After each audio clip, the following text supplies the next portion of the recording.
School children అందరికి 78వ స్వాతంత్ర దినోత్సవ శుభాకాంక్షలు అండి. సో ఒక 2 నిమిషాలు నేను వెల్కమ్ స్పీచ్ మాట్లాడి ఈ ప్రోగ్రామ్ అఫీషియల్ గా స్టార్ట్ చేస్తాను. సో మన భారతదేశాన్ని చూసినట్లయితే సో ఫస్ట్ అరబ్బులు, తురుష్కులు, తర్వాత పోర్చుగీస్ వాళ్ళు, డచ్ వాళ్ళు, బ్రిటిష్ వాళ్ళు, ఫ్రెంచ్ వాళ్ళు, ఇలా అందరూ దోచుకోగా మిగిలిందే ఇప్పుడున్న మన భారతదేశం అండి. సో మనకి ఈ పరాయి వాళ్ళ పాలనలో మనం ఎన్నో అవమానాలు ఎదుర్కొన్నాం, ఎంతో నీచమైన పరిస్థితులు గడిపాం అనమాట. సో అలాంటి సందర్భంలో మన మహానుభావులు, స్వాతంత్ర సమరయోధులు అందరూ కలిసి మనకి స్వాతంత్రాన్ని తీసుకురావడం జరిగింది 1947 ఆగస్టు 15న.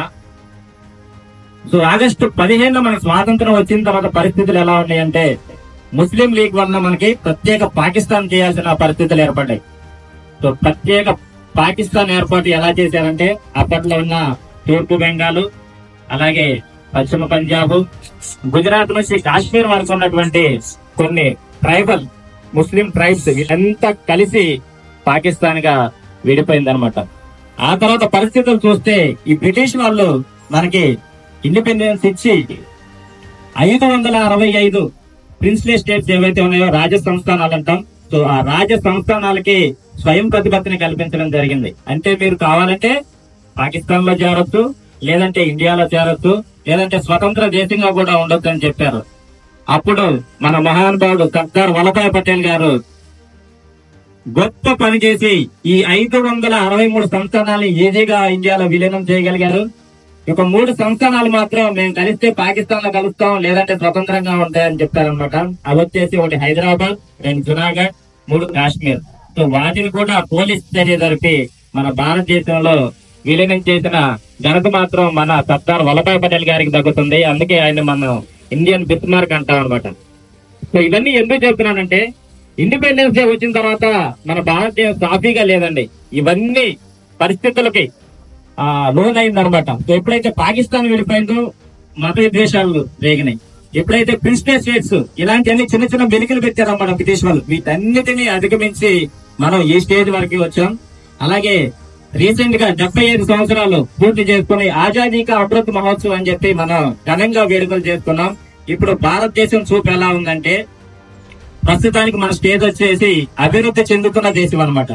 సో ఎప్పుడైతే 2047 శత జయంతి ఉత్సవాలు జరుపుకుంటామో అప్పటికి మన చూపు ఎటుందంటే, ఆ ఇండిపెండెన్స్ డే సెలబ్రేషన్ జరుపుకునే టయానికి అభివృద్ధి చెందుతున్న భారతదేశం కాస్త అభివృద్ధి చెందిన ప్రజల సరసన నిలబడాలని చెప్పి అకుంఠిత దీక్షతో మన ప్రధానమంత్రి గారు, భారతదేశ ప్రభుత్వం ప్రయత్నం చేస్తుందన్నమాట. సో ఇవన్నీ ఎందుకు చెప్తున్నానంటే, ఇండిపెండెన్స్ డే నార్మల్ గా మనం జెండా ఎగరేసి ఏదో చాక్లెట్లు తినేసి వెళ్ళిపోకూడదంటే ఇవన్నీ తెలుసుకోవాలి. ఇన్ని సంవత్సరాలకి ఒక రూపురేఖలకు వచ్చాం అనమాట మనం. సో ఈ అభివృద్ధి చెందిన దేశం కింద తయారవడం అంటే అది ఆషిమాషి విషయం కాదండి. ఎందుకంటే ప్రజెంట్ భారతదేశం యొక్క జిఎన్ఐ వచ్చేసి అరౌండ్ $2,170. అదే అభివృద్ధి చెందిన దేశాల యొక్క gross national income per capita వచ్చేసి $13,000. అంటే మనం 6 times మనం జిఎన్ఐని ఇంక్రీజ్ చేయాలి. అంటే ఇప్పుడు 78 సంవత్సరాలు అంటే దాదాపు ఇంకొక 22 సంవత్సరాలు మనం శత జయంతి ఉత్సవాలకు వెళ్తాం. సో ఆ శత జయంతి ఉత్సవాలకు వెళ్లే టయానికి ప్రతి సంవత్సరం కూడా మనం జిఎన్ఐని 9 to 10% ఇంక్రీజ్ చేయాలి. సో ఈ 9 to 10% ఇంక్రీజ్ చేయాలంటే ఒక్క భారతదేశ ప్రభుత్వం తలుచుకుంటేనో, లేదంటే ప్రధానమంత్రి గారు తలుచుకుంటేనో, లేదా ముఖ్యమంత్రి గారు తలుచుకుంటేనో జరగదు. దాని అంతటికీ మన ప్రోత్సాహం ఉండాలన్నమాట.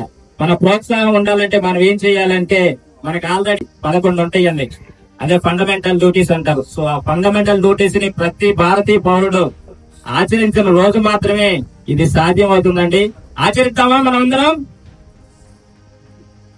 సో ఇదే అండి వెల్కమ్ స్పీచ్. సో జై హింద్, జై భారత్.